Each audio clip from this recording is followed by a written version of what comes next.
ayudar si se está transmitiendo ahí, Corina, y ahorita pues nos vamos directamente con las diapositivas, con el PowerPoint.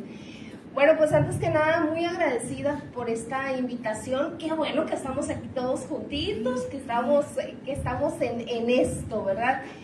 ¿Qué les digo? Vamos a empezar este tema. ¿Te molesta tantito? No, es que le... Para quitarme la... bueno, claro que sí. Muy bien, gracias. Este tema pues es un poquito complejo.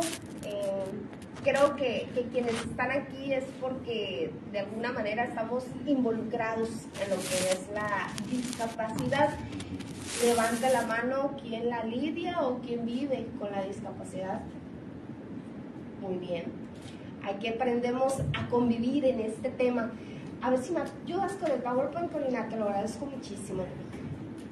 Antes que nada, pues vamos a tratar de entender, la charla es cuando abrazo la discapacidad y el objetivo pues es como darle la vuelta al tema de que la discapacidad por demás tiene que ser sufrida o por demás tiene que doler, más allá de lo que ya sabemos. Y para empezar a entender lo que es el tema cuando abrazo la discapacidad, pues bueno, me gustaría primero que nada ir desglosando las palabras, ¿no? de la exposición. Si me ayudas con la siguiente, te lo agradezco. Vamos a entender qué es un abrazo primero que nada. Y yo les quiero hablar de una hormona que tenemos los seres humanos, que se llama el cortisol. ¿Alguien ha escuchado hablar del cortisol?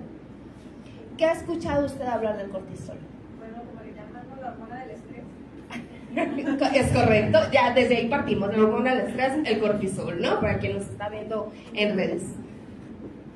Bueno, y te puede incrementar precisamente cuando te encuentres en esas situaciones, ¿no? De alerta. Efectivamente. La hormona del cortisol, hay una doctora que yo les recomiendo, ella es psiquiatra, la pueden seguir en redes sociales, es española, Marian Rojas, tiene toda una cátedra del cortisol que yo soy fan de ella, ¿no? Soy lovers, ¿tú también? Muy bien. El cortisol es precisamente una hormona, es la encargada de que cuando nuestro cuerpo está en una situación de amenaza, en una situación de estrés, en una situación de preocupación, el cortisol empieza a funcionar y empieza a elevar esos niveles, que es cuando dejamos de pensar, cuando entramos en shock, cuando entramos en las famosas crisis, cuando nuestro cuerpo se vuelve aprensivo, cuando empezamos otra vez con el dolor de espalda y todas esas cuestiones. Sin embargo, el cortisol lo necesitamos para nuestro día a día. Cuando se habla que es una hormona cíclica, es porque precisamente nos ayuda a estimular un poquito de estas energías que necesitamos para aceptar los retos, para ser resilientes, para salir adelante. Cuando vamos a dormir, que empezamos a hacer esos ciclos, esos horarios, el cortisol baja los niveles que nuestro cuerpo necesita y sube los niveles cuando ya son las 7, 8 de la mañana, que ya tendrías que estar de pie, y es lo que te ayuda a estar alerta, ¿sí? Hasta ahí tenemos un cortisol necesario y amigable, ¿sí? Vamos poniéndole así. Sin embargo, el cortisol intoxica nuestro cuerpo, pero el cortisol no es tan malo si aprendemos a entenderlo. Según esa doctora Marian Rojas, estamos hablando que cuando recibimos una impresión fuerte, un atraco, un asalto, un choque, que te dice recursos humanos, ven porque vas a firmar tu renuncia, te notifican el fallecimiento de un ser querido, llega ese pensamiento negativo que en algún momento pasó por tu cerebro y te empezó a estimular la hormona del cortisol. Y es una realidad, tienes picos de cortisol que te llegan a durar hasta 6 horas para que puedas empezar a bajar, para que tu cuerpo solo pueda empezar a bajar lo que es el cortisol. Dentro de la investigación que traen, y precisamente se están agudizando las investigaciones ahora con la pandemia, porque todo lo que se ha demostrado que nos puede ayudar a bajar los niveles del cortisol estaba prohibido en la pandemia. Ahorita les voy a platicar un poquito más. Si me ayudas con la siguiente, Corina, te lo agradezco. Gracias. Es importante tener esta cifra en mente, vamos a conocerla, vamos a aprenderla. El 91% de nuestros pensamientos negativos no van a suceder, no van a pasar. El 91% que estamos estimulando nuestra hormona del cortisol no va a suceder. Vamos a vivir por ese 9% que tenemos. Pero cuando nuestro cerebro lo piensa, lo forma y lo estimula el cortisol, entras en ese choque y te puedes quedar en esa curva de 6 horas o en vez de bajar los niveles que necesitas, vas a quedarte con cortisol que está intoxicando tu cuerpo por el 91% de pensamientos que no van a suceder. Es importante tener esta cifra importantísima porque no va a pasar, ¿sí? Vámonos con la siguiente. La oxitocina es otra hormona. ¿Qué es la oxitocina? La hormona, bueno, se relaciona mucho con los abrazos, la hormona también de la felicidad. Ella ya está exenta de aquí. Ella ya ganó mención honorífica en esta charla. La oxitocina es la hormona de la felicidad. De hecho, me encantó a mí esta imagen que encontré. Te pone la oxitocina debajo del microscopio, pues son corazoncitos y es toda felicidad, ¿sí? La mejor cura para bajar los picos de cortisol que no se intoxican es el amor. Es sentir ese acompañamiento, es renunciar a esa soledad no buscada, es el amor.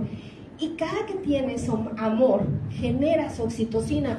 Pero ya hemos escuchado muchos, vete a caminar, camina 20 minutos, genera oxitocina, ¿no? Nos dicen, para que le bajes al estrés, para que estés más tranquilo. Y luego dices tú, no puedo sacar 20 minutos, me estreso más y me intoxico más de cortisol. Y bueno, empezamos en un ciclo medio confuso que tenemos hoy en día en esa vida acelerada, ¿no? Entonces la oxitocina, si nuestro pensamiento, porque el cerebro se va educando, es importante tenerlo en cuenta. El cerebro tú lo puedes ir enseñando. Lo más fácil como seres humanos es siempre pensar lo negativo. Siempre se te viene, cuando tu mente la sueltas, va a ser lo negativo, siempre. Si tú educas a tu cerebro a ir buscando lo positivo, estás luchando contra ese 91% que tienes que superar. Si a eso empiezas a estimular lo que se llama oxitocina, pues eso te va a ayudar muchísimo más. Si me ayudas con la siguiente.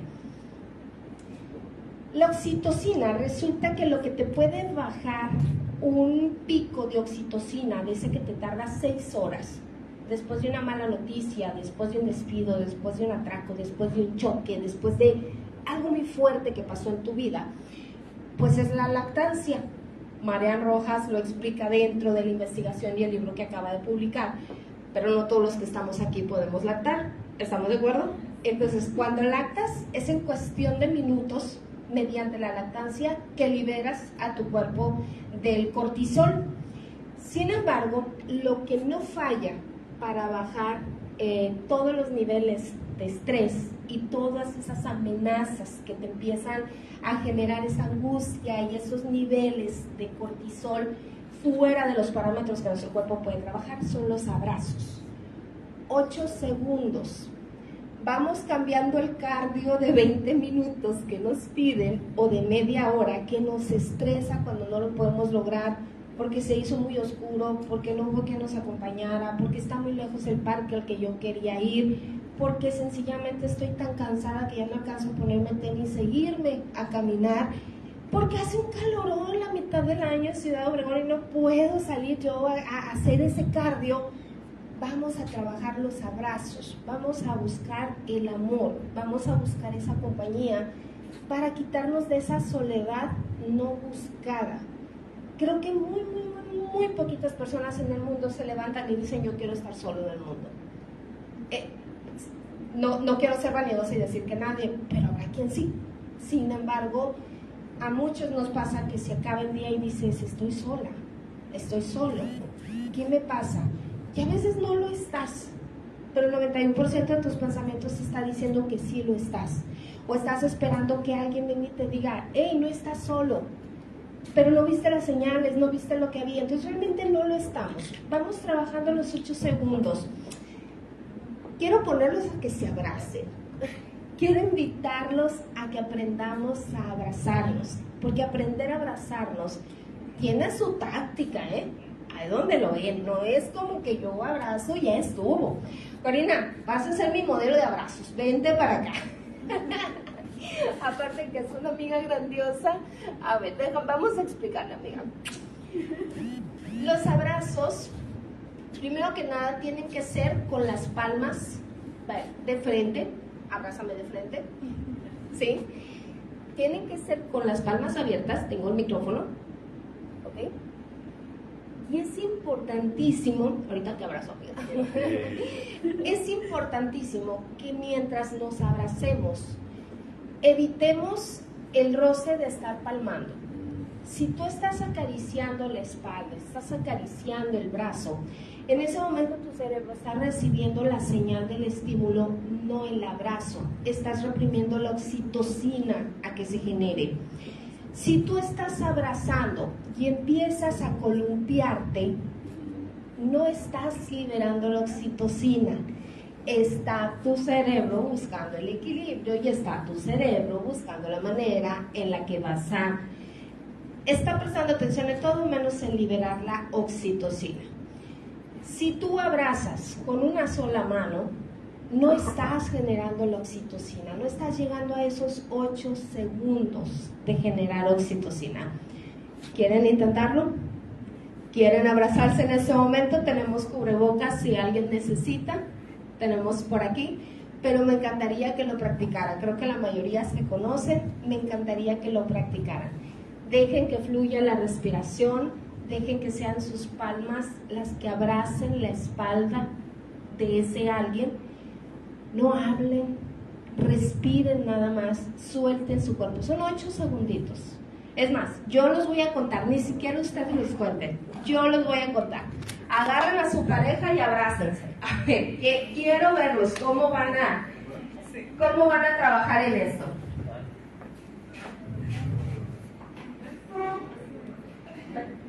Yo te voy a abrazar a ti.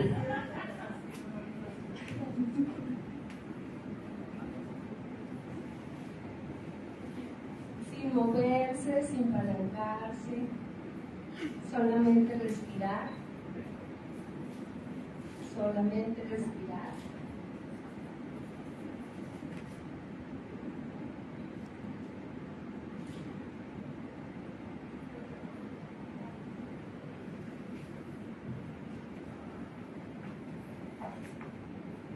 A ver cómo se siente.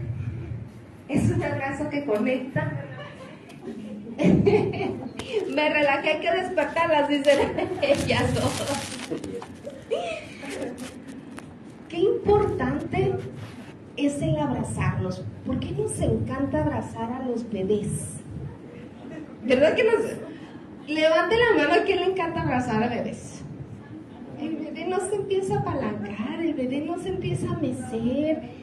Más cuando están en la edad de 2 añitos, por ahí, ¿no? 1 año y medio, 2 añitos, que se te acuestan y se te quedan ahí y se te van más de 8 segundos.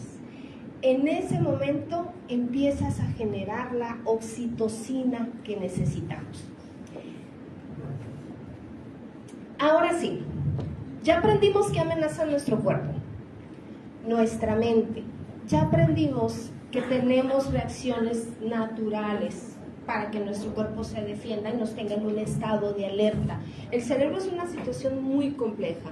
Es una parte de la ciencia que no ha avanzado. Qué curioso, ¿no? Ahora pueden ir de fin de semana a la luna, pero seguimos sin avanzar mucho en la neurología. Digo, no se puede ganar todas en este mundo y el cerebro es una de esas que todavía no se ha logrado ganar del todo. Vamos a llegar a qué es la discapacidad. ¿Qué es para ustedes la discapacidad? ¿O cómo se ve la discapacidad? Corina, tú eres una experta. Opinen, ¿qué es la discapacidad? Si tuviéramos que definirla, ¿qué es? El maestro nos va a ayudar a definirla legalmente. Sí, de hecho, a ver si no me equivoco, dentro de la Organización Mundial de la Salud se dice que es el estado de salud es el estado óptimo, el equilibrio biopsicosocial. y habría discapacidad si en alguna de nuestras funciones, ya sea de cuerpo, corporales, físicas, psicológicas, incluso sociales, tenemos una disminución. Y de hecho, a mi mejor opinión, todos tenemos alguna discapacidad en ese sentido. Y la idea, y hay que decirlo también, la gente mayor, como se trata de mi caso, nos va dando discapacidad del oído, de la vista, y a veces se afectan hasta el propio cuerpo. No, a veces. Es seguro de que llega, ¿no? ¿Alguien más tiene algún concepto de la discapacidad? ¿Alguna aportación? ¿Usted es una experta? Cuando la vista nos falla también, pues que quiero leer algo y que no traigo los lentes. Claro. Entonces me siento pues descartada y dejando desesperada buscando los lentes y no los encuentro, porque si no, no voy a leer el texto que me mandaron. Sí, ¿verdad? No, ya no vamos a ver contestar los mensajitos de WhatsApp. Bueno, la discapacidad de entrada es una condición, a diferencia de una enfermedad. Una enfermedad nos podemos curar de ella o podemos mejorar la salud.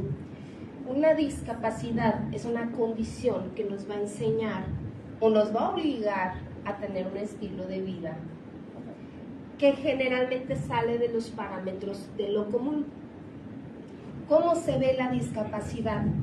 A veces hay discapacidad física, que es muy notoria, cuando usas silla de ruedas, cuando tu cara está un poco estirada porque la musculatura está afectada por la discapacidad. Es evidentemente notorio cuando es físico, pero muchas veces, en su mayoría, es intelectual, que no la vemos, no la notamos, y a veces es esa persona que, mira, se comporta diferente, se comporta raro, decimos, ¿no?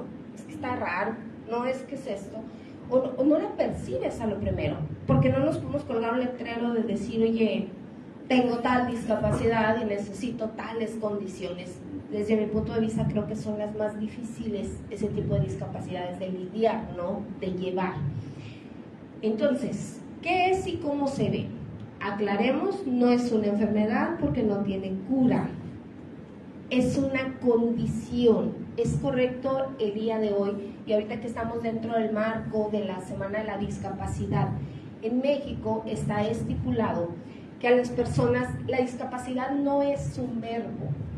Por lo tanto, yo no soy discapacitada, tú no eres discapacitado, él no es discapacitado, nosotros no somos discapacitados.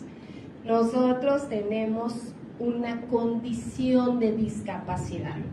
Nuestra persona tiene discapacidad visual, tiene discapacidad motriz, tiene discapacidad intelectual, más no es discapacitado. ¿Sí me explico la diferencia? Se ha trabajado por muchos años, de hecho desde las legislaturas, para llegar a estos términos y a esta explicación.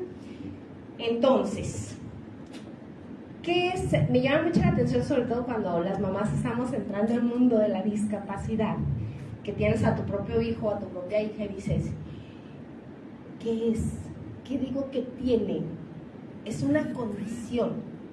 La condición de mi hijo, la condición de mi hija, me lleva a tratarlo así, así y así. Es una condición, es una manera fácil de llegar. Antes se usaba, y ahorita que dijo el término el maestro, que es un excelente abogado, experto en leyes, que dice, utilizó la palabra de minusvalía. No Algo. Dije que una disminución, una especie de disminución. Disminución era la palabra legal. Sí. Y muchos años se utilizó la palabra minusválido por querer interpretar lo que era la disminución, hasta que ya en los últimos movimientos pues se queda claro de que no hay menosvalía. La disminución de tus habilidades no te da menosvalía, que es el significado etimológico de la minusválido, ¿no?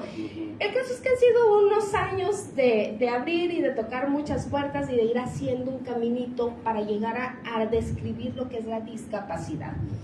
Con la discapacidad se nace, se puede adquirir durante la vida por algún accidente o como consecuencia de alguna enfermedad, o la vejez te trae la discapacidad. Qué curioso, porque no sabemos hablar de ella y cada vez es más común. Yo sí lo digo cada que puedo y lo reconozco, gracias, hace más de 30 años que llegó Teletón a México, vino a liberar el tema de la discapacidad, como que de alguna manera nos fuimos involucrando y hemos aprendido a verlo un poquito más natural, es esta palabra, esta expresión o estas condiciones con las que muchas familias lidiamos. Antes de 30 años, no sé si ustedes conocieron casos, pero a tu persona que nacía o adquiría una discapacidad la encerrabas en casa, ¿no? Y nos expresábamos, era el loquito de la cuadra, era la loquita de la cuadra, no sabíamos si tenía sentimientos, si sentía, si pensaba, no sabíamos, porque la ciencia no ha estado lo suficientemente, era lo que les decía ahorita, pueden ir a la luna con Elon Musk, pero no podemos todavía entender cómo está la estructura del cerebro y la máquina tan perfecta que es nuestro cuerpo, ¿no? El caso es que cuando se empieza a hablar con Teletón y empiezan a exhibir tantos y tantos casos y tipos de discapacidad, ahí es donde aprendemos a hablar como más relajado el tema. Empezamos como que la condición, le empezamos a hallar forma, ¿no? Pies y cabeza, diríamos por ahí. Entonces, a partir de esto, ya sabemos que el 91% de los pensamientos que llegan a nuestro cerebro no suceden. Ya sabemos que el 91% de esos pensamientos negativos estimulan los picos de cortisol y el cortisol nos intoxica. Sabemos que con lactancia los picos de cortisol bajan inmediatamente. No todos podemos lactar, ¿verdad, caballeros? No todos. Hay beneficios de ser mujer. Sin embargo, los abrazos sí se vale para todos. Se pueden todos y en 8 segundos. Una pregunta. Dígame, Que maestro. se dice de la lactancia. Día a día, lamentablemente, las damitas, las mujeres, no dan pecho directo por algún motivo, ya sea porque no lo dan. Y entonces se lo dan en biberón desde que nace el bebé. Entonces, ¿qué sucede en ese caso que realmente no hay lactancia? Bueno, nos vamos a meter un poquito en otros brentes, ¿no? Pero a ver si puedo abonar un poquito a su pregunta. Ajá. Fue más o menos en la década de los 70s cuando empieza esta oportunidad para la mujer de trabajar. Vamos centrándonos en México, ¿no? Que hay países que van mucho más avanzados y otros que todavía no tanto. En los 70s, pues se viene revolución industrial, el mero auge, todo el mundo trabajaba, se empiezan a dar los matrimonios donde hombre y mujer trabajan. Entonces la mujer, pues no hemos podido todavía, como decirle al marido que tenga el chamaco por nosotras y seguimos teniéndolo, entonces llegan los biberones a salvar las vidas de las mamás. Y se daban cuenta que pues se lograban los chamacos, ¿no? O sea, no les pasaba nada, pues sí se lograban, salían bien. Sin embargo, tenemos ahorita precisamente con el parteaguas de los millennials, que estos vienen un poquito adelante, 95, bueno, hay datos que dicen que desde el 82, 85 ya empieza la que es generación millennials, ¿no?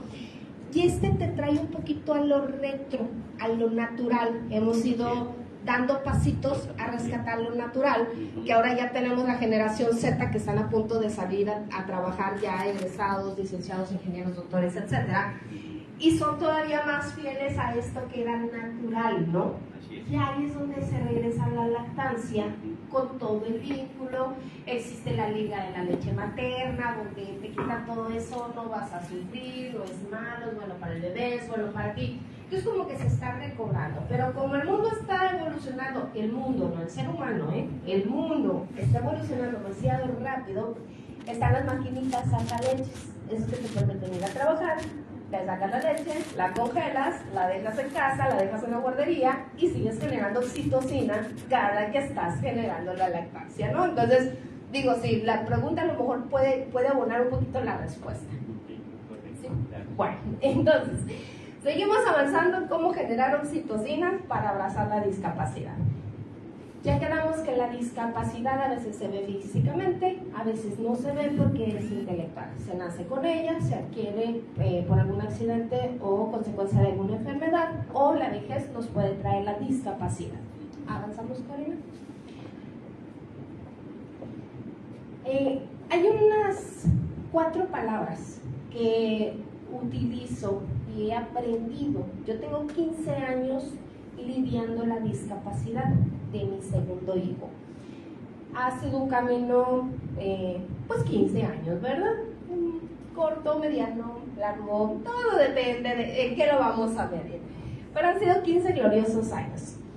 Hace muy poquitos añitos, 2 años antes de pandemia, en el 2018, un muy buen amigo que tenemos en común aquí, el maestro y una servidora, don Antonio Reyes y yo, decidimos empezar un proyecto de rescate de callejones, de los callejones urbanos que tiene nuestra preciosa ciudad de Obregón. Y el primero, donde piloteamos todas las ideas, dijimos, ¿qué va a pasar? ¿Se puede o no se puede? ¿Qué nos sobró? ¿Qué nos faltó? Fue el callejón de la inclusión.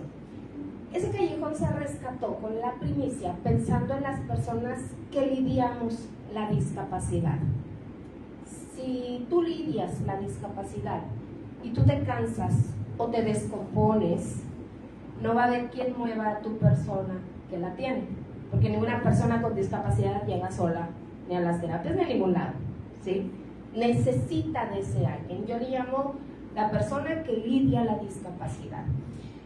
Por alguna cuestión tenemos el servicio que a veces llegas tú con la esperanza de que una terapia te va a mejorar la calidad de vida, y porque la normativa de la institución, sea pública o sea privada, así lo marca, te dicen, acueste a su persona ahí, ahora levántela, ahora muévala para allá, ahora llévesela para acá, ahora usted vaya y suba tantos pisos y haga las vueltas, de ahora baje y haga las vueltas. Y entonces así como que con tu persona bebé o tu persona adulto, pero tú tienes que hacer todo eso. Entonces lo que puede ser una esperanza para tu persona con discapacidad se convierte en un agotamiento extremo para ti, que lo tienes 24/7, ¿no? Entonces cuando partimos en ese principio para el rescate de los callejones, se estaba desarrollando un centro de terapias integrales y el acceso era por el callejón. Ese centro de terapias tenía la línea muy marcada de que cuando tú dejaras a tu persona, el experto se iba a hacer cargo de lo de ella, para que quien la llevara, si fuera una terapia de 30 minutos, de 40 o 2 o 3, porque era un centro integral, pues tú realmente pudieras descansar, porque de ahí sigue siendo tuyo, ¿no?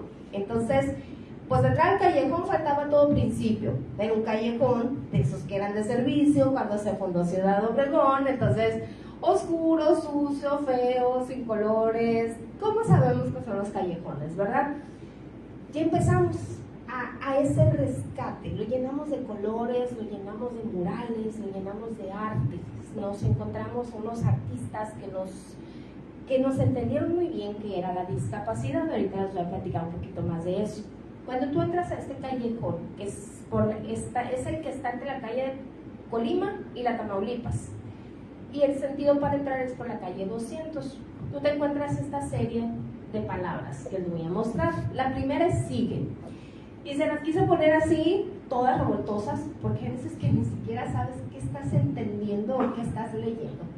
Pero creo que esto abarca como un duelo, o de una manera muy breve, lo que es el duelo de la discapacidad, ¿no? Primero sigues, no sabes a dónde vas. Hay muchas condiciones, como el autismo, que no se detecta desde que naces. A veces te lleva años que el diagnóstico te concluya que es un autismo. Entonces imagínate, años en los que tú dices, caray, aquí como que algo no es, algo no soy. Si es tu primer hijo, pues no tienes parámetro. Si es el segundo, dices, bueno, es que a lo mejor es una personalidad diferente, y empiezas, ¿no? Pues te puede llevar años en los que tú sigues, no sabes a dónde, no sabes a qué, no sabes qué estás haciendo, pero tú sigues. Es un día a la vez. Luego sigue la palabra vence. Este es el mural tal cual, que el niño no está de mural, ¿eh? Él es un fan de callejón.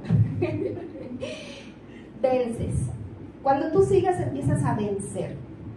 Vences un diagnóstico, vences una medicina, vences una convulsión, vences un efecto secundario de una medicina, empiezas a vencer el cansancio, empiezas a vencer el 91% de tus pensamientos. Empiezas a vencer esos picos de cortisol, que a lo mejor ni siquiera sabías que se llamaba cortisol, ni siquiera sabías que lo tenías. Pero todos los días vences, es un día a la vez. Vas así como, ¿se acuerdan? Yo creo que si somos de la gene, se van a acordar, voy derecho y no me quito, ¿se acuerdan? Voy derecho y no me quito, voy derecho y no me quito. Así es la discapacidad. Sigues, vences. ¿A que siga, amiga? De ahí llegas a descubrir que se acaba de convertir en un estilo de vida. Después de seguir, después de vencer, es tu estilo de vida. Vives. Cuando descubres que así vas a vivir, empiezas a sonreír. En ese momento acabas de aceptar la discapacidad como parte de tu vida. En ese momento acabas de entender que el 9% de tus pensamientos sí van a suceder y el 91% no te van a sumar.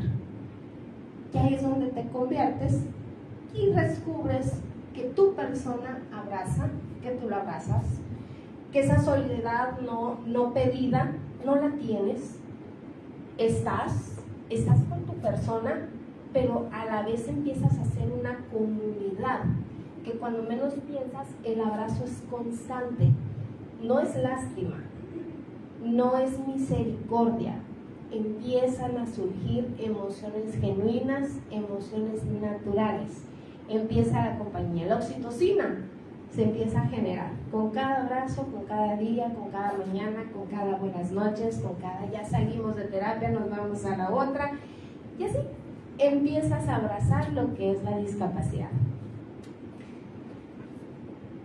Les quería platicar, y para mí todo esto lleva una relación, por eso lo traigo de esta manera, ¿no? Este es otro mural que nos encontramos en el Callejón de la Inclusión, colorido, todo grande. Cuando surge toda esta idea del callejón, surge la vida paralela de una familia de colibrís que llegaron a instalarse en alguna casa de ese callejón. Los colibrís empiezan a ser famosos en redes sociales, ojo y bikini, y dentro de eso se empiezan a repetir patrones para lidiar la discapacidad que no nos dimos cuenta. Yo les quiero contar un poquito de este cuento, porque cuando este cuento se escribe, se le entrega a los artistas y se les dice: esta es la discapacidad, ¿cómo la percibes tú para ponerla en un mural? Y ahí empiezan a surgir las ideas, ahí es donde cada artista percibe la discapacidad desde su sensibilidad y la convierte en arte, que está en esa galería que hoy es el día, el Callejón República de Haití. Este es un piquín sobreviviente, ese mural que ustedes están viendo. Esa foto, tengo entendido que es una chica de algún grupo de danza, que van, se toman sesiones fotográficas, las suben a la página del Callejón de la Inclusión, y es lo que les comparto. Les quiero decir rápidamente lo que no está escrito en el cuento de Ojo y Piquín. No está escrito que Josefina, la mamá, fue juzgada.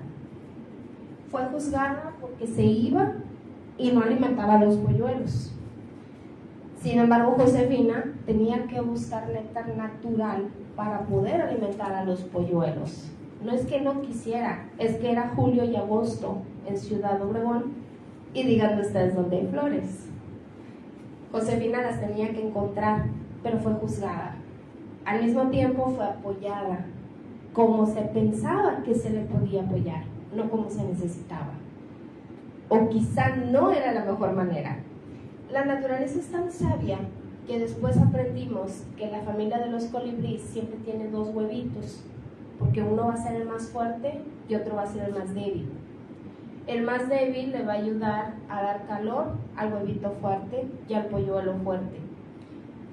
Y de todos los viajes que la mamá hace para alimentar a sus dos polluelos, va a utilizar el 70% de ellos para alimentar al fuerte, porque el débil va a morir y ella no se va a desgastar, lo va a mantener con vida para que pueda mantener con vida al más fuerte. En la naturaleza, así son los colibríes. Eso no está escrito en el cuento, pero lo aprendimos. También aprendimos que tienen una vista formidable. Por eso ven los colores y por eso llegan a ese néctar rojo que se pone y a esas bugambilias y demás. tienen la capacidad de memorizar hasta 300 lugares donde ellos pueden comer. Entonces imagínense, ¿no? La pobre Josefina, todo lo que tuvo que haber recorrido para poder alimentar a sus 2 polluelos. Eso es parte de lo que no está en el cuento, pero el cuento radica en toda esta historia de amor que se les da a unas aves que empiezan a lidiar la discapacidad, que los humanos por metiches no sabíamos que así funcionaba, ¿ok? Si me permites la siguiente. Este es otro mural, ya casi vamos a concluir, que también está en el callejón. Este lo hizo el artista Montenegro. Es un arquitecto y él donó 3 murales. Este es uno de ellos, es uno de mis favoritos. Se llama Sueños de Papel. Cuando él leyó el cuento de Ojo y Piquín, él interpretó la discapacidad como sueños. Él se le imaginó cuando tu bebé tiene discapacidad. Él se le imaginó en un matrimonio, en una pareja, y dijo, pues las grullas, que son como los juguetitos que cuelgan en las cunas, ¿no? Dice, yo me imagino que mientras el bebé duerme, los papás doblan sueños. Tus sueños son como una hoja de papel. Una hoja, es una hoja, no tiene nada de diferente a ninguna otra. Pero si tú la doblas y le das forma, tú tienes un objetivo. ¿Qué tan complejo va a ser tu sueño? Tan sencillo como un avioncito, tan complejo como una grulla. Así se imaginó la discapacidad. Mientras el bebé duerme, los papás doblan sueños. Los papás doblan sus hojas y llegan a esa meta. Para mí este es de los murales más inspiradores, más fuertes. Cuando doy el recorrido en ese callejón, siempre se me quiebra la voz, quizá porque todavía no supero esa parte de doblar los sueños, ¿no? Nunca dejas de doblarlos. Y aplica todo, pero estamos hablando de la discapacidad, así que lo metemos en la discapacidad, ¿no? Entonces, todo esto está relacionado. Abrazar la discapacidad no es levantarte un día y tomarte una pastillita y decir, con esto se me va a bajar el cortisol, que todavía no existe, ¿no? Esa pastillita. No es eso. No es decir, hoy ya supe que el 91% no funciona, entonces hoy ya lo logré. Es todos los días, todos los días aprendes, todos los días desaprendes, todos los días ves, todos los días replicas, todos los días te recuerdas. Por eso yo les concluyo la presentación de este día, porque no se trata de lo que sabes, se trata de lo que aprendes. Esta es mi persona de 15 años que me ha acompañado, es Ian. Síganlo en redes sociales, como soy Ian. Y con esto quedo a sus órdenes, si les parece, para pasar a preguntas y respuestas. Este ha sido mi caminar y mi manera de llegar a abrazar la discapacidad. No deja de doler, no deja de cansar, no deja de tener pensamientos tóxicos, pero siempre trato de defender el 9% de los que sí quiero que pasen, ¿sí? Entonces quedo a sus órdenes. Adelante, maestra.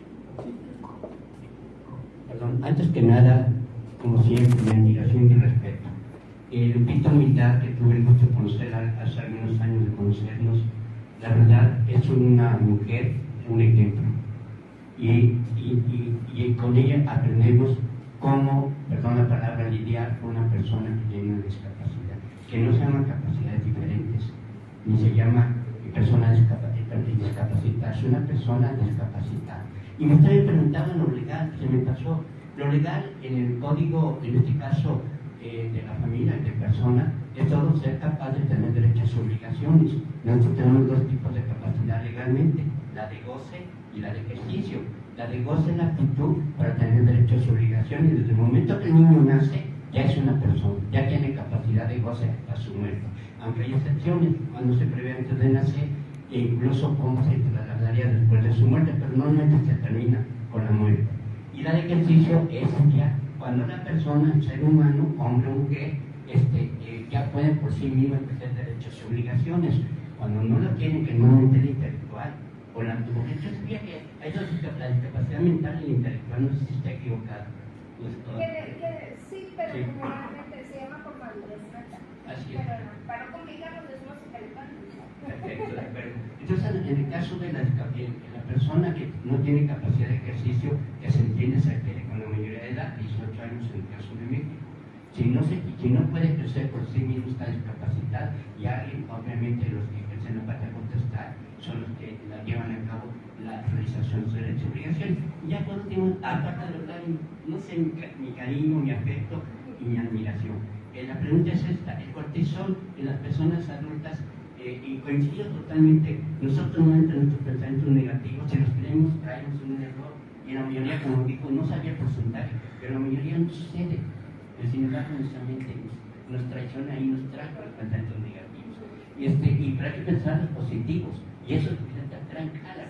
Mi pregunta es esta: si el cortisol nos afecta más a las personas adultas, que también es muy importante, y lo digo con tanta sinceridad, yo pienso como joven, y tal vez se los digo, ojalá tuviera el cuerpo como joven, pero si nos afecta a las personas adultas, más ya mayores, o personas ya de edad mayor, adulto mayor, si nos afecta el hecho del cortisol, porque yo noto y me observo en mí mismo. Si me permite agregar algo, yo he observado que, yo tengo 73 años, yo he observado que es un poco menor que yo, ya cayó en la edad mental de vejez, ya se dio por redotado, ya está ¿cómo les diré? Ya no entiende que está equivocado en algunas cosas, se vuelven necios. Y yo me hago muy responsable porque estoy consciente que me puede suceder eso, y no digo que me suceda, porque sé que eso les puede hacer que tengamos una visión negativa de la vida y de muchas cosas, y podemos caer en estado de depresión. ¿Sí? Entonces, pero sé que soy más responsable, porque estoy consciente que está eso presente, nos inspira más nerviosismo, más tenemos muchas cosas, y hay una cosa muy grave: la gente ya de edad puede caer que sea engañada o sorprendida porque es muy abusada, y esa en serio, le pueden dar muchos casos. Entonces hay que tener mucho cuidado con eso, no dejar que la edad en sí, la edad cronológica, la expresión, nos llegue, porque eso nos puede afectar. Lo que queda todavía, hay que pensar mucho en la felicidad, y hay que pensar mucho en vivir y sonreír, me gustó mucho la expresión, y en el hecho de que también, si observo, en Estados Unidos los familiares de allá abrazan así, o sea, exacto, no así, o sea, es muy común el abrazar y con una mano hacer esto, y aquí los jóvenes nuestros hacen así. Pero lo veo yo con algunos, y de verdad no quiero abusar de la palabra, pero también yo tuve la oportunidad en Casa de la Cultura Jurídica de hablar de un tema de discapacidad, que es la discapacidad, y por eso consulté las leyes tanto extranjeras, internacionales como las mexicanas, y el hecho de que ver lo que es el concepto de salud, curiosamente, es el equilibrio psicosocial que dice la Organización Mundial de la Salud, y que ahorita ya está también en discusión porque no incluye a las personas que tengan alguna situación de estado de preferencia sexual, y eso afecta. Y mi definición personal, me gusta hacer definiciones, es el estado óptimo de la persona, cuando la persona está en su 100%. Muchas gracias, de verdad, maestra. Gracias a usted.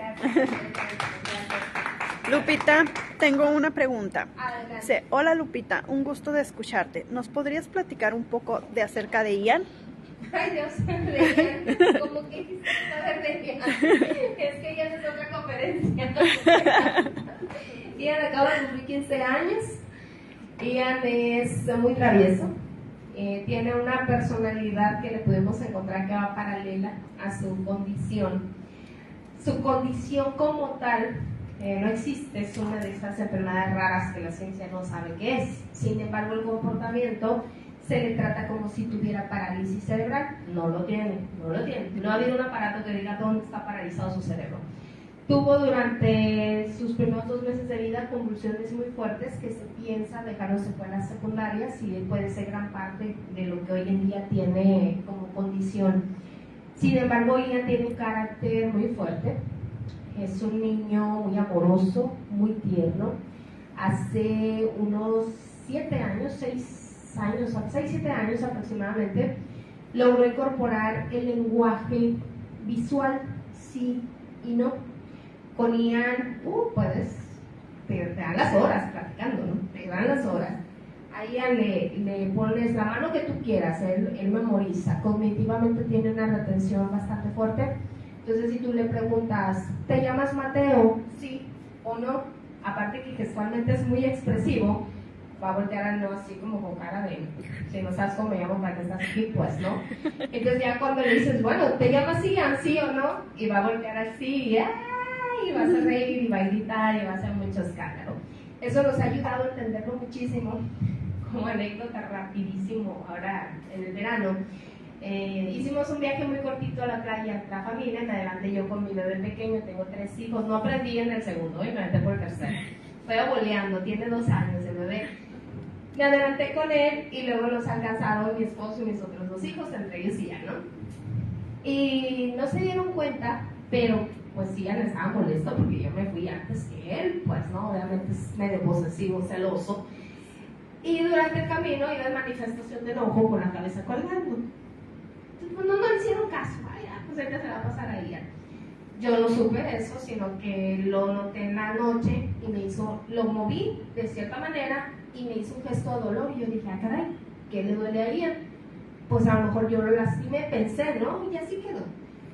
Al día siguiente me dice mi hijo, el mayor, mamá, Ian volvió a hacer el gesto de dolor. Y nos quedamos, digo, hoy en día más risa, ¿no? Porque los dos estábamos tratando de descubrir, mi hijo mayor y yo, pues, ¿qué tendrá Ian? ¿Pero qué le dolerá? ¿Por qué están así? Y estábamos así como haciendo unas hipótesis, hasta que le dije, pues, pregúntale a Ian qué tiene. O sea, porque estoy tratando de adivinar lo que mi hijo me puede decir. Y en eso se va mi hijo mayor a preguntarle qué le duele. Y justo voy a alcanzarlo cuando dije yo, se ha de haber quedado con el berrinche que iba haciendo tirando la cabeza. Y me lo encuentro ya en medio camino, mi hijo mayor dice que le duele el cuello. Entonces me dio tanta risa, porque estamos eruditos queriendo descubrir lo que Ian ya nos puede decir, pues, ¿no? Entonces, es muy divertido vivir con Ian. Es muy divertido, tiene una manera de aterrizarte, tiene una manera de que te vuelve a la realidad, ¿no? Es muy comprensivo, acaba de tomar el rol de hermano mayor y le va maravillosamente bien. Es muy protector con el bebé de 2 años. El bebé es muy travieso, es de esos bebés que tienen que desarmar todo para asegurarse cómo estaba hecho. Entonces la silla de Ian es su favorita para desarmar, y ahí sí hay problemas. Entonces ahí sí Ian le tiene los límites como de, no le van a decir algo, pues, ¿no? Entonces, pero cuando le digo, oye, le llamo la atención a Mariano, ¿quieres que le dé unas nalgadas? No. ¿Pero te está molestando? Sí. Pero su cara la relaja, ¿no? De cuando oye al sí, ahí te vas entonando. Tiene secretos con sus maestras en las escuelas. Yo sé que Rosita y la maestra Moniquita va a ver este video. Tiene secretos ahí en el Camp 36, donde él solito con sus maestras lo vive, lo disfruta. Lo he cachado en 2, 3 mentiritas y lo digo a que me diga la verdad. Entonces, es un personaje, pero yo le he encontrado esa personalidad que va paralela a su condición. Ha tenido las crisis de aceptar la limitante de su cuerpo, de su físico. Hemos trabajado en eso, lo ha entendido y ha entendido que se le ama y que se le acepta como es.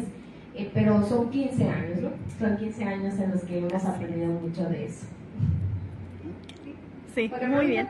Otra pregunta. Dice, muchas gracias, te mandaron corazoncitos, muy bonita charla. No sé si alguien más tenga una pregunta que le quiera hacer, un comentario. Quiero hablar en lo que preguntaba el maestro sobre las edades del cortisol y voy a citar a la psiquiatra Marian Rojas, sigan en redes sociales, es excelente, jovencísima, conecta, precioso, divina y tiene un lenguaje muy sencillo. Precisamente yo empecé la investigación del cortisol por el efecto que nos dan las pantallas de los móviles hoy en día en edades muy tempranas. No tiene nada que ver la edad con la generación de cortisol, por el contrario, yo creo que la edad nos va dando más madurez y nos va dando más facultad de resolver situaciones, a diferencia de cuando ves a un adolescente, que la adolescencia hoy en día ya se está extendiendo hasta los 25 años. Háganme el favor, cuando a los 25 años ya eras un joven, hoy en día se siguen los parámetros de madurez neuronal, es decir, nuestro cerebro empieza a madurar de atrás hacia enfrente, por eso en la adolescencia es cuando estamos madurando las cortezas prefrontales, que son las que te hacen tener esa responsabilidad, esa decisión, ¿no? Entonces ahora son 25 años y apenas están madurando la corteza prefrontal. Lo que antes terminabas de hacer a los 18, ¿se acuerdan? 18 y 19 que se acababa la adolescencia, bueno, pues ahora no, y mucho viene la retracción que te da el efecto móvil. ¿Qué pasa en la adultez, maestro?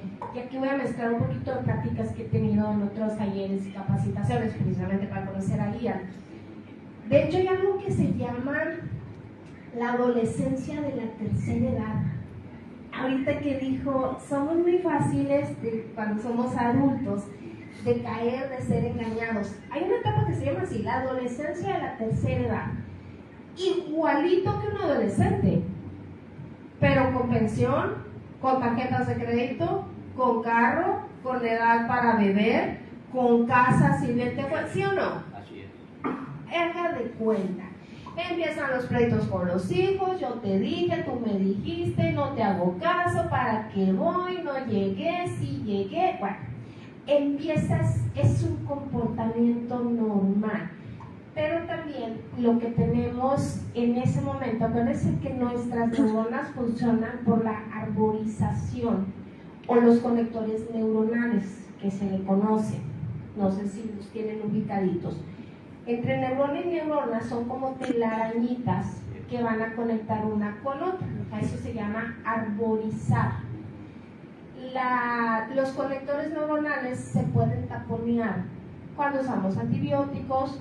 No quiero decir que no los usen, pero nomás tengan en cuenta que sí. Con la comida chatarra, con el alcohol, con las drogas, con el abuso de depresión, de fármacos, con tantas cosas negativas. Hay cerebros más fuertes, hay cerebros más débiles. Generalmente cuando tienes una discapacidad tu cerebro es más sensible, por eso si llegas a tener tus conectores neuronales tapados, pues vas a tener consecuencias más grandes, ¿no?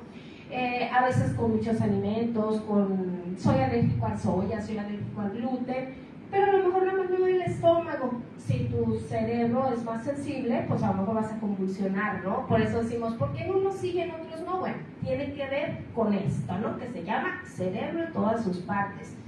En la adultez, obviamente nuestro cuerpo conforme va madurando deja de generar la misma cantidad de químicos que nos ayudan a estar en ese estado de alerta. Ahorita vemos todos a la chamacada de 20 años y dices tú, esta juventud la vi pasar, ¿no? Decía un muy buen amigo, me estaba cumpliendo 60 años y le hacíamos carrillas y ya muy bien, tenemos un grupo muy mixto de edades y dice, híjole, dice, qué chulada, ojalá yo tuviera 30 sabiendo lo que sé ahorita, dice él, ¿no?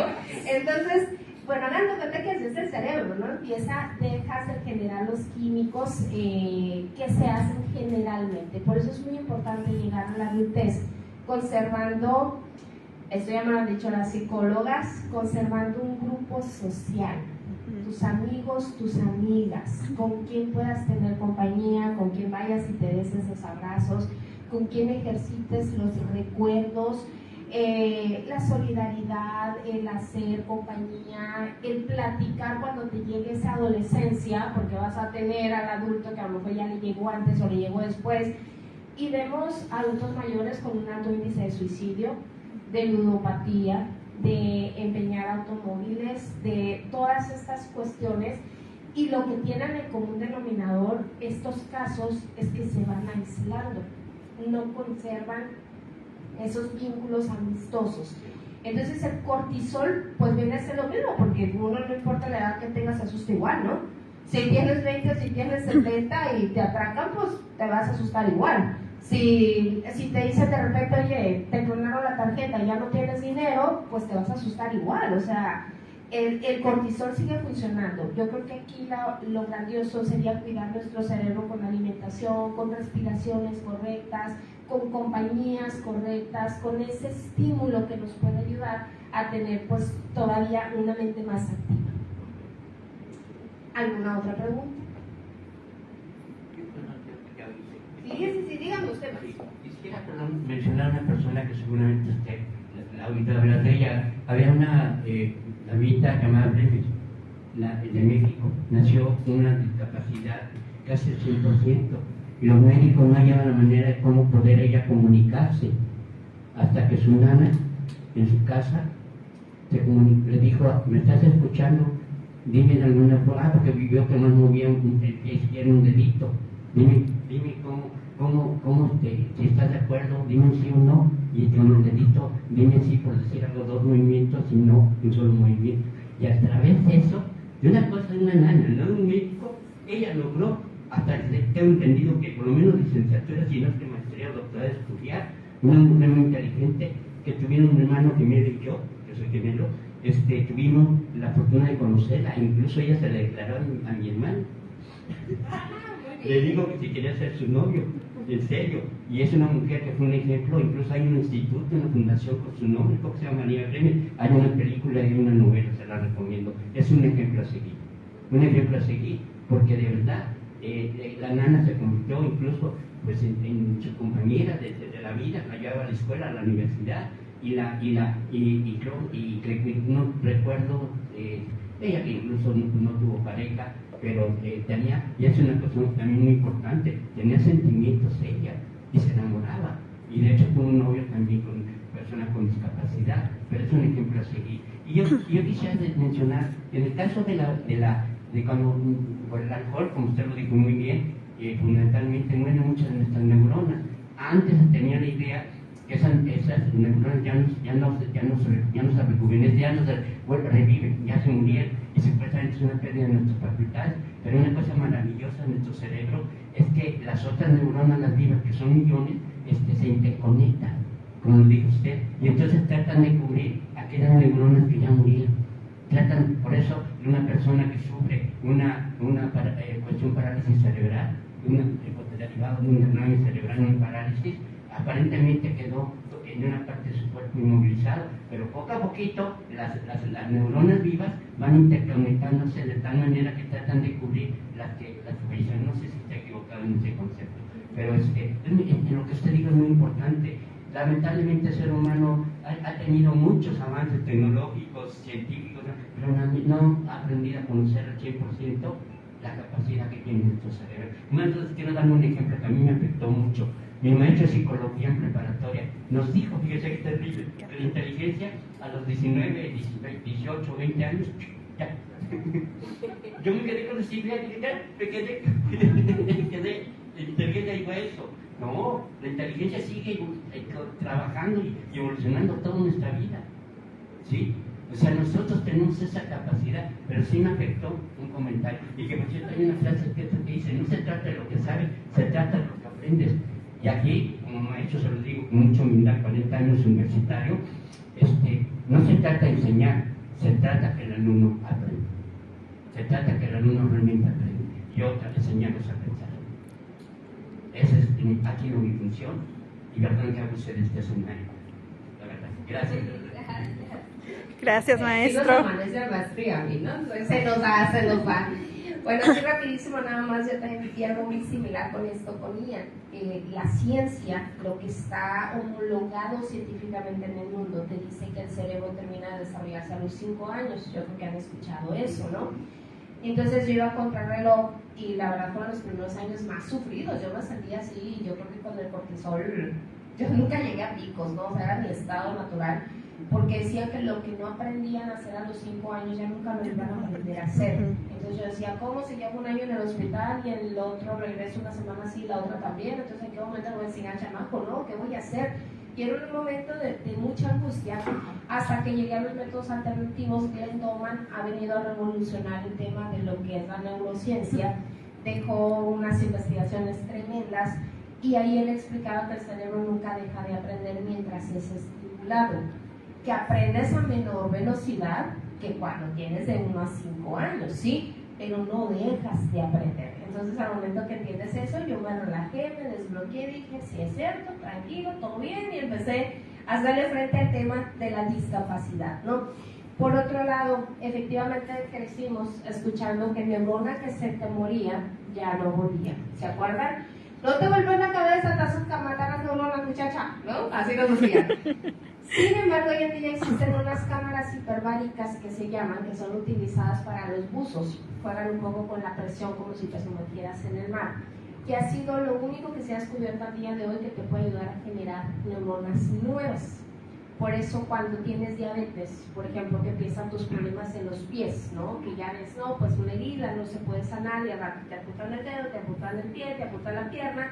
Bueno, es porque tus neuronas no están correctamente, se fueron muriendo con la diabetes y no pueden regenerar las partes de tu cuerpo porque el resto de tus órganos no están funcionando como deben de ser. Las cámaras hiperbáricas han tenido resultados muy positivos en esa y en muchísimas cosas más, ¿no? Porque vuelves a ser neuronas, pero son importantes también cuidar los conectores neuronales, que ahí es donde entran las alimentaciones, el no abuso de muchas cosas que deslavan y demás. Nada más así como un paréntesis, Albert Einstein cuando muere, su cerebro fue explorado porque era un sabio de la época y sigue siendo inspiración hasta el día de hoy. Y su cerebro era como, tenía desarrolló tantos conectores neuronales que su cerebro parecía como si estuviera envuelto en telarañas, de tantos conectores que logró tener activados con la numérica que trabajaba. Entonces ese ha sido todo lo que nos dejó, más todavía el explorarlo, lo que nos vino a mostrar, ¿no? Dice el maestro ahorita, el reto es aprender. El mundo nos está gritando que no tenemos que aprender. Sencillamente de aquí, ¿cuántos no sabemos los números telefónicos? Levanten la mano. ¿Cuántos números telefónicos no sabemos hoy? Uno ya es el mío, ¿no? El de mi mamá. El de mi mamá. No lo tenemos aquí. Entonces no aprendas, no memorices. Ciudad Obregón es una ciudad con menos de 500,000 de habitantes, la segunda mejor trazada en el mundo. Y necesitamos GPS para llegar a direcciones, háganme el favor. Pues sí o no. Sí, ¿quién usa GPS en Ciudad Obregón? Yo lo uso, vergonzosamente lo acepto, lo reconozco y lo digo. Y me pierdo. Yo lo uso. Sí. Y me pierdo. Efectivamente, el mundo, la evolución tecnológica nos está gritando, no pienses, tranquilo, relájate, no madures, todo está bien, tienes derecho a todo, tienes derecho a todo. Cuando enfrentas la discapacidad, te das cuenta que eres un templo de privilegios. Cuando tienes que enseñar a tu hijo a respirar, te das cuenta que no es una orden que nazcas respirando. Cuando tienes que enseñar a tu hijo a comer, te das cuenta que es un privilegio que tú aprendiste a comer. Cuando te das cuenta que tu hijo no va a detener la cabeza, te das cuenta que es un privilegio que tú puedas detener la cabeza. Y ahí empiezas a entender todo lo que el mundo te grita, que naciste merecedor. No es cierto. Tienes que aprender y tienes que merecer, tienes que ganarte ese privilegio. Y si ya lo tienes, como el nacer completo, caminar, ver, hablar, pensar, cuídalos. Porque no es una obligación que nazcas así. ¿Sí? Entonces creo que vale la pena regresarnos un poquito a eso, ¿no? A los privilegios que tenemos. Y pues como dirá mi papá que está aquí presente, si no esperes como dice, ve los demás antes de que te pase a ti. Sin embargo, el ser humano no aprendemos en la cabeza ajena. Y creo que esa fue una de las enseñanzas con las que nos crió a 5 hijos. Ve cómo les está yendo a los demás, para que no te equivoques en lo mismo. Equivócate en cosas diferentes. Y creo que vale la pena eso de aprender, ¿no? Entonces es bueno estimular el pensamiento, y cada que estimulamos el pensamiento aumentamos conectores. Y la mantequita de puerco es conector neuronal. Gorditos, pero bien conectados, ¿no? Entonces nomás no abusen, pero es mucho mejor que cualquier aceite comercial, ¿no? Entonces vale la pena. Me despido. ¿Sí? Muchísimas gracias, ha sido un placer.